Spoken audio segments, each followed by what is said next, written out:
What's up, Vault Dwellers? Dan here, and tonight we're going to be cracking open the other coffin. You know the one. It's the one that smells like stale popcorn and has stickers that say 2 for 99-cent rental. That's right. We're not talking elegant Draculas or faithful Gothic adaptations. These are the cult B movies and outright bizarre vampire films, from Mexican wrestling smackdowns to psychedelic Euro trash. These flicks prove that when it comes to vampires, sometimes bad taste, it tastes the best. So sharpen your plastic fangs, grab a jug of fake blood, and let's count down these 13 insane cult vampire flicks.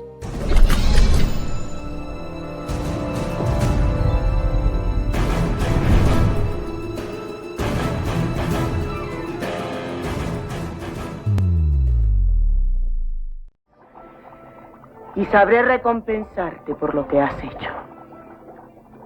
Pero debo advertirte que tenemos que aniquilar al único descendiente del ser que destruyó nuestra raza.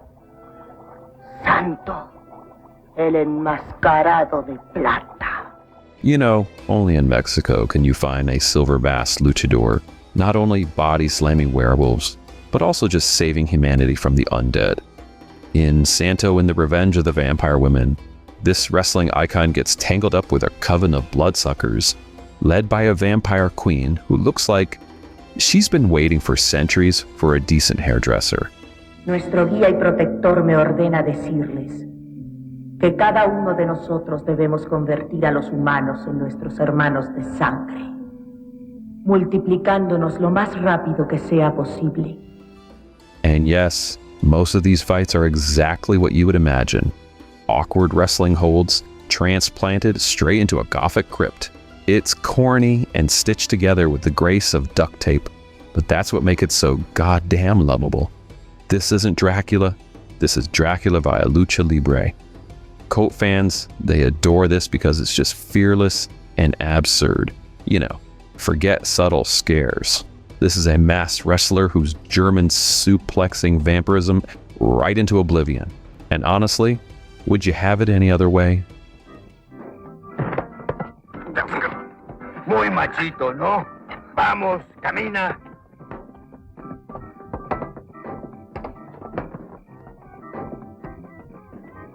Vamos, métase.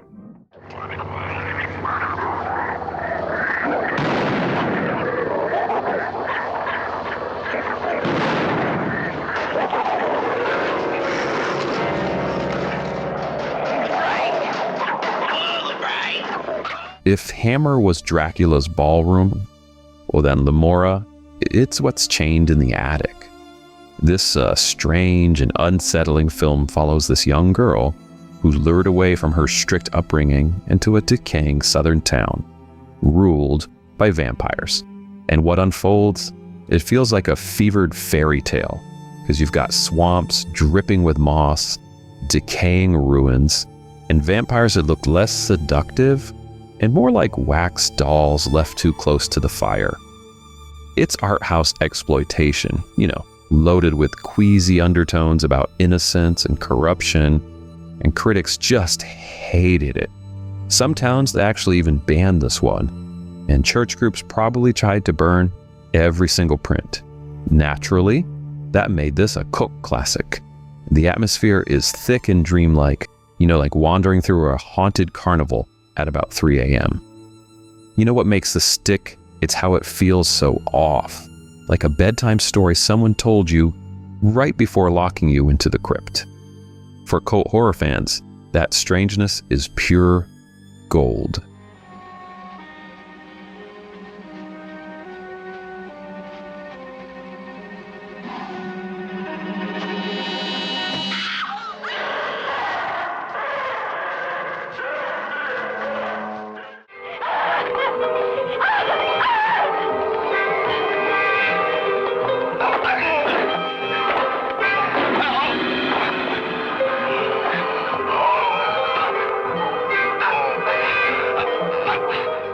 Spanish horror legend Paul Naschy, he's like played every monster under the moon.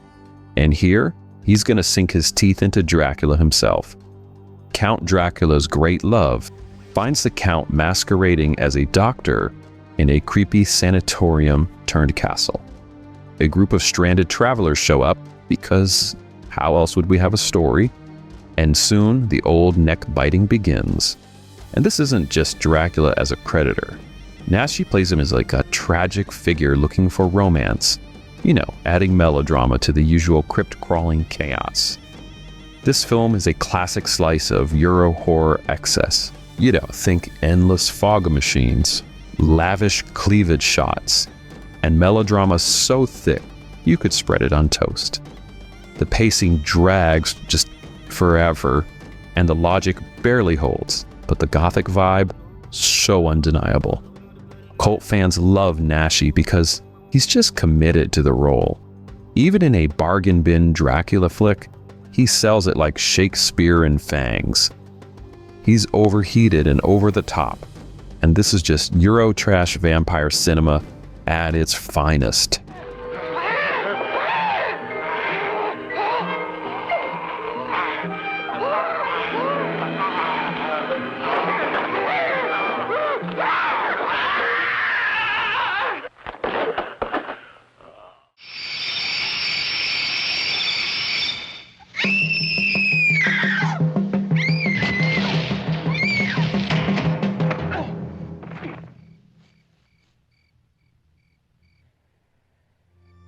This was the moment Vampyres traded castles for shag carpeting. Count Yorga, vampire, this drags the Count into modern-day Los Angeles, where he isn't lurking in dungeons, but hanging out with suburbanites and manipulating folks at seances. Robert Quarry plays Yorga with this, weird, smooth menace.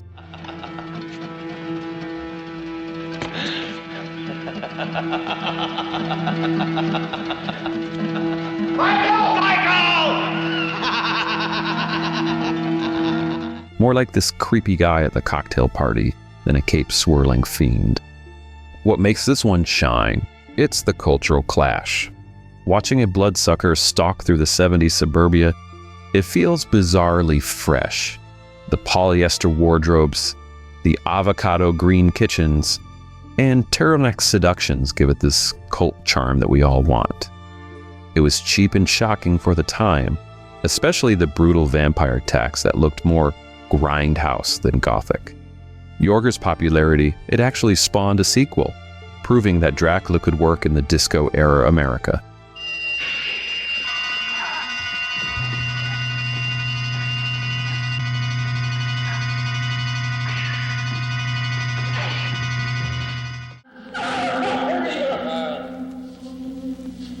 What is her crime? Thou shalt not kill. Do you wish to receive the last rites, my dear? Say yes. Yes, Father. Then you shall. Andy Milligan, he was the king of Staten Island exploitation. And Guru the Mad Monk, it's one of his trashy masterpieces. This was obviously shot on pocket change, and this tale of a deranged priest who moonlights as a vampire feels like it was filmed in the back of a Halloween store. You've got your wooden sets, clumsy gore effects, and actors who look like they were bribed with, deli sandwiches. It's all here. But here's the thing. Milligan's movies, they just feel haunted. There's a mean-spirited, off-kilter energy running through, every scene. The violence is nasty, and the atmosphere is oppressive, and the dialogue is awkward enough to probably summon demons. Good day, my child. Good day, Father.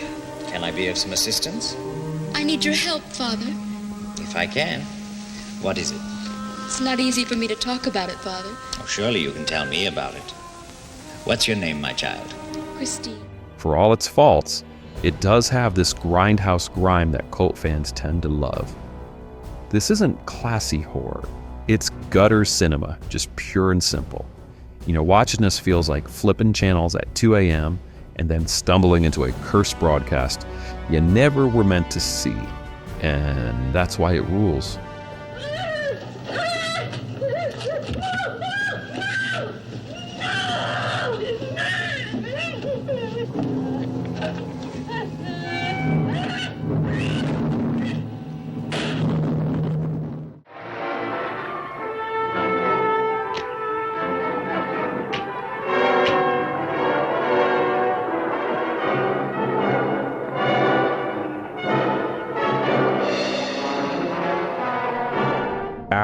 Adamson, he was a legend of cinematic chaos and horror of the blood monsters.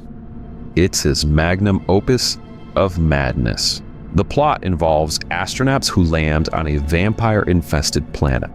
But in reality, Adamson just tinted old black and white Filipino sci-fi footage with colored gels and just spliced it together with some new material. The result? It's a psychedelic nonsense that feels like a horror film shot inside a Spencer's Gifts. The alien, vampire, prehistoric monsters, they barely connect, right? But it just doesn't even matter. It's a swirling collage of cheap costumes, bad dubbing, and just pure drive-in insanity. Fans don't watch this for coherent storytelling, right? They watch because it's like staring into the brain of a mad scientist editor who was on a caffeine bender. Cult collectors absolutely adore it because only Adamson could turn mismatched scraps into a movie and get it into theaters. Is it good? Hell no, it isn't. Is it unforgettable? You bet your ass it is.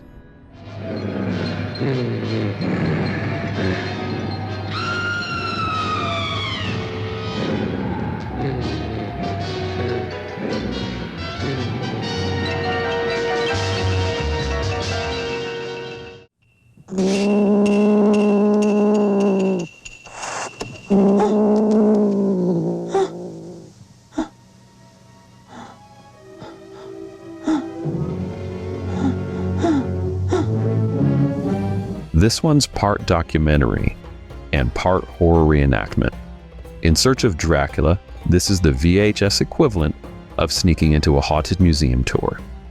Starring Christopher Lee, who narrates the history of Vlad the Impaler and the Dracula legend, lending his baritone weight to the mix of pseudo-facts, travelogue shots, and gothic dramatizations. The accuracy? Well, let's just say historians, they weren't sweating this one. But really, who cares?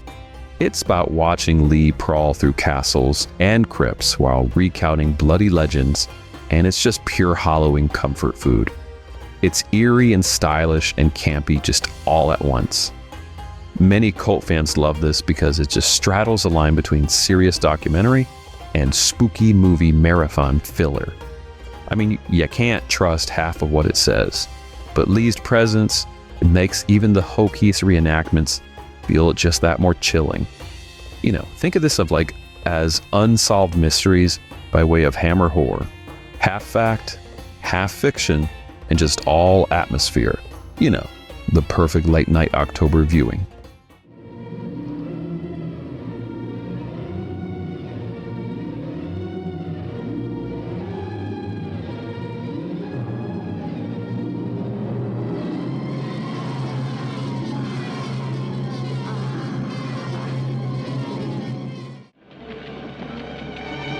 I said get out! I want my daughter. Mister, a lot of daughters are in there, including my own.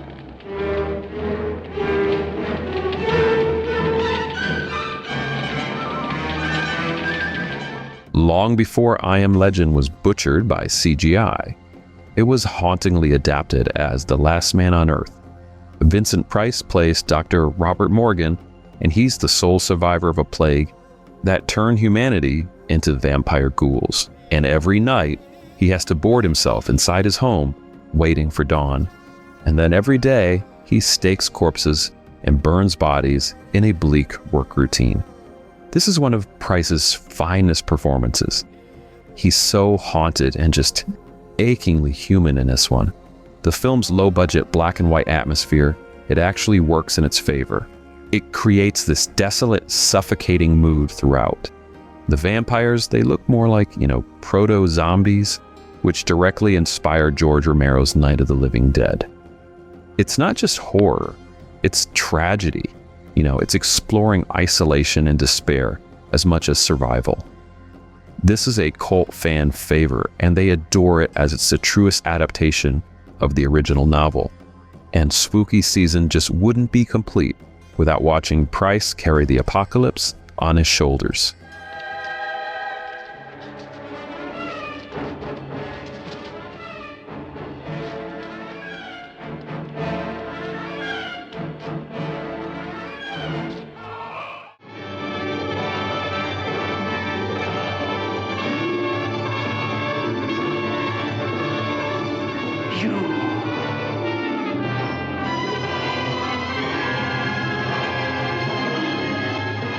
Hammer Studios, they went full Pope with Lust for a Vampire, and it's their second entry in their Karnstein trilogy.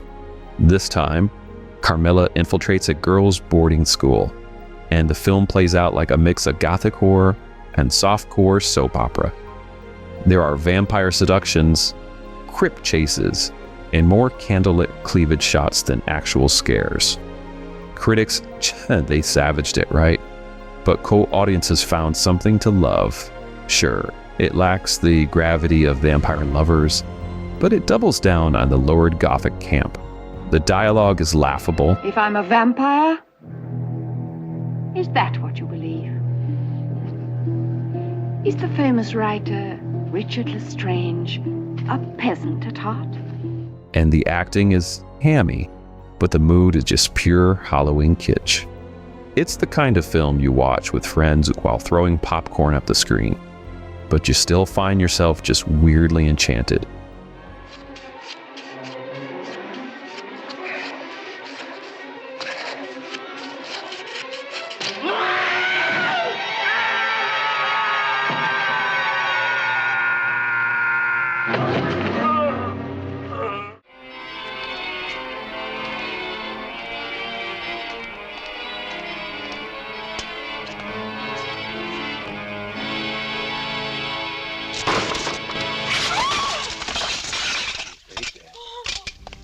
Spain's Saga of Dracula, also known by Dracula Saga, is a Euro horror excess in its purest form. It's this sprawling Gothic melodrama about Dracula's cursed descendants, and it features blood rituals, a doomed marriage or two, and more fog than an entire Pink Floyd tour. The director, he wasn't subtle here. His vampires are operatic, and his sets are overstuffed, and his pacing is kind of indulgent. But that's exactly what gives this film its cult bite. The mix of soap opera melodrama and lurid horror makes it feel like a Gothic telenovela, just gone a bit wrong. What elevates it, it's the atmosphere. You know, crypts dripping with cobwebs, candlelight rituals, and Gothic visuals that stick in your head. Sure, I know, it's campy, but it's also stylish in that particular Euro horror way. Cult fans treasure it for embodying everything outrageous about 70s vampire cinema. It's lurid and excessive, and just unapologetically melodramatic.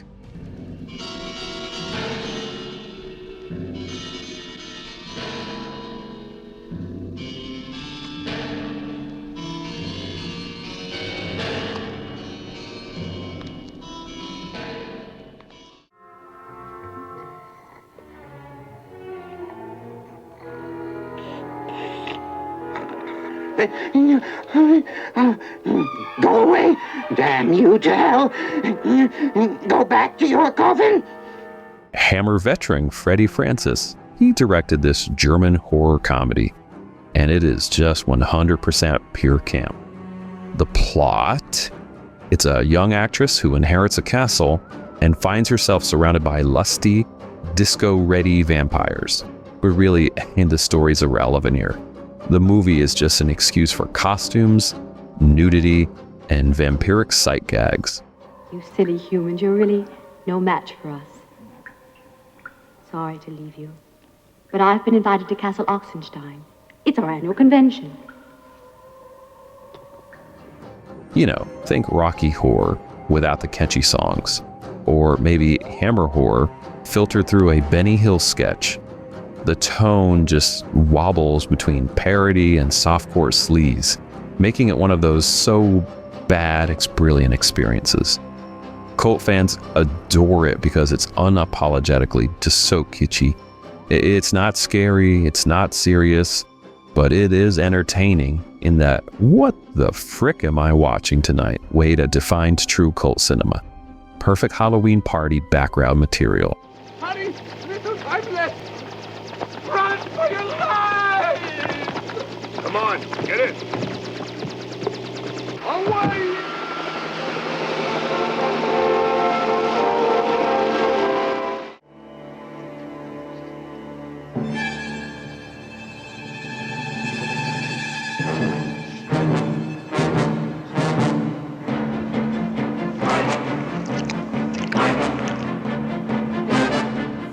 So Australia, they wanted to put their stamp on the vampire lore with Thirst, and it's a chilling reimagining that swaps gothic castles for sterile clinics and some blood cults.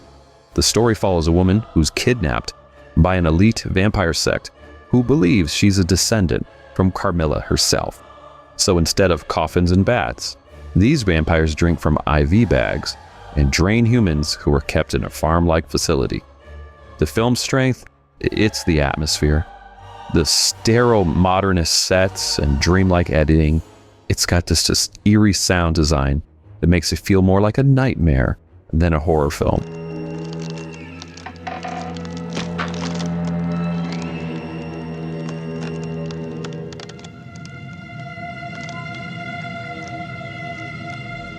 It's part sci-fi dystopia and part gothic horror, and just decades ahead of its time. I mean, cult fans, they celebrate this as just a hidden gem. You know, it's intellectual, it's creepy, and it's really unique. You know, forget the velvet capes. This is vampirism turned corporate and clinical.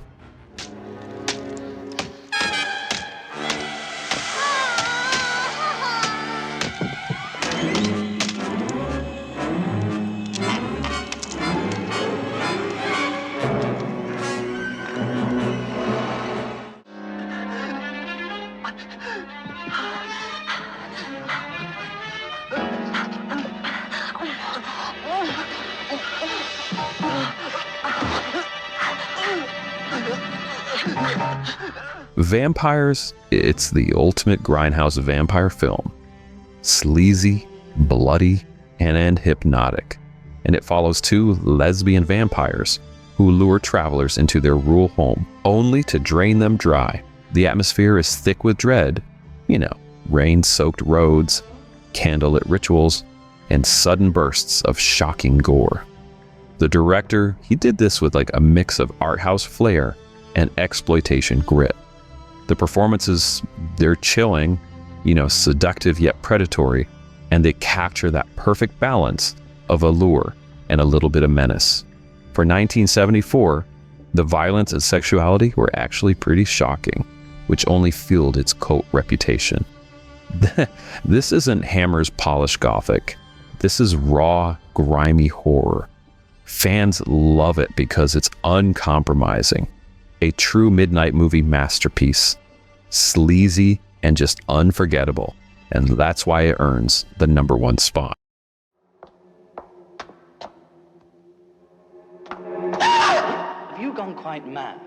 Oh, thank God, it's you. What are you doing? I might ask you the same. What the bloody hell do you think you're doing in this house when it doesn't belong to you?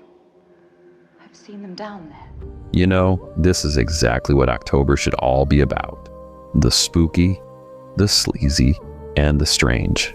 Whether you've got Santo suplexing vampires or some gothic blood orgies, these movies prove the coffin has plenty of room for the bizarre. So you stick with us all spooky season, why don't you? Because we've got some werewolves, maybe a Frankenstein or two, and even a mummy waiting in the vault. And until next time, keep it weird, folks. Erica! Michael, get Dr. Hayes over here right away. Right.